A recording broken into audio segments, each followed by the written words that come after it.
นี่เป็นภาพคนตึกแหอยู่ริมอ่างเก็บน้ำบ้านนาตาลตำบลนาตาลอำเภอเต่างอยตอนแรงตะคามมันภูคาปานตะคามผสมมาบริเวณอ่างเก็บน้ำบ้านนาตาล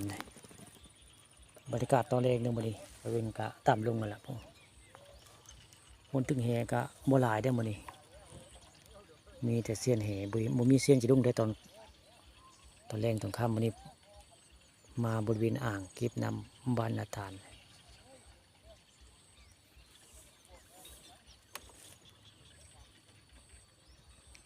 เสียนแหกะโมหลายคือตะเก่าศิลาได้เสียนแหกลุ่มนี้ขึ้นเรือตึกพอน้ำลึกได้อยู่กลางหนองเลยไงกลางหนองมันอ่างเก็บน้ำบ้านนาตาลถ้าบ่ขึ้นเรือหวานบ่ได้มันลึกน้ำลึกบางเรือกะ2 คนบางเรือกะ3 คนได้คือเจ้านั่ง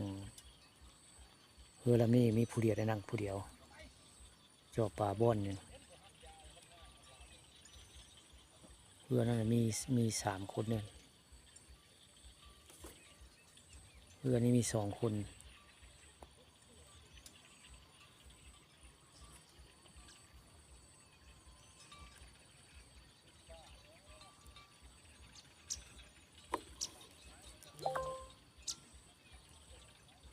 บรรยากาศกับมื้อนี้ไปอึมครึมมืดภาพมืดพลหากระยาพี่น้องมื้อนี้พลหากระตกหญ้าเมื่อกี้นี่เสียนเหตุเพิ่นก็ยังบ่เมื่อได้ฝนตกก็ยังอยู่คือเก่าได้อยู่บริเวณอ่างเก็บน้ำบาดาลเนื่องจากน้ำแห้งเราก็เจ้าเปิดน้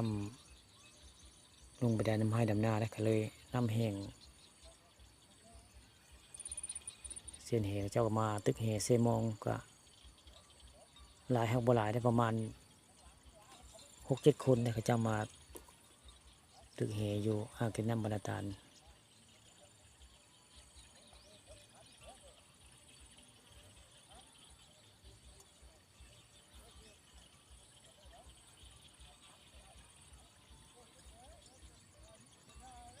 คือลำนี้มีผู้เดียวนั่งจอบเห